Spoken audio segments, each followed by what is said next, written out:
It was really the fans that got it made. I mean, the fans spoke loud and clear when our test footage leaked onto the internet. That was the game changer for us. A different kind of superhero. Actor Ryan Reynolds says it took 11 years for him to bring a raunchy, quick-witted superhero to the big screen. Deadpool, the latest comic book character to come to life from Marvel.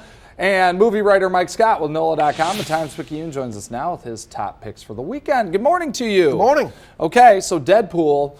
A lot of hype surrounding this one. Does it live up to the billing? You know, it does. And like you said, this is a Marvel movie, but it's important to stress this isn't your typical Marvel movie. This isn't Captain America. This isn't Iron Man. This is an R-rated Marvel movie. What's more, it earns that R rating. It's a hard R. It's got nudity. It's got violence. It's got language. And to be honest with you, it's kind of a breath of fresh air as a result because it's so edgy. It's really kind of a superhero satire where all these other Marvel movies have really started to kind of feel the same. They're starting to all follow the same formula. And this one does tick a lot of the formula boxes, but just that irreverent tone and its sense of humor, it saves this one. And it ends up being a whole lot of fun. I gave this one four stars out of 5. But again, you don't want to bring the kids to this one. I can't stress that one enough. Not exactly, one for the kiddos. Exactly. No big deal. Maybe once they turn 18. All right.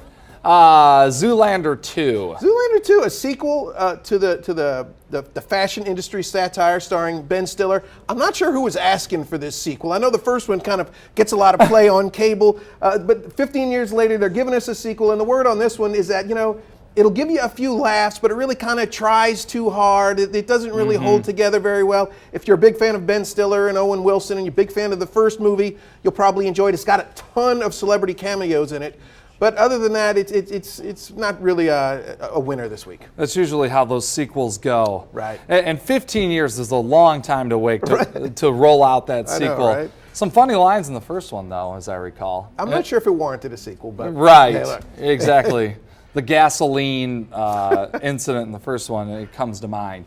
Wake me up before you go. All right, How to Be Single. This is sort of counter-programming to Deadpool. It's a romantic comedy. Sort of, it's written based on a book written by one of the writers of Sex and the City. Okay. And so it's being compared a lot to Sex and the City. It tells the story of 4 single women navigating modern romantic life in New York City.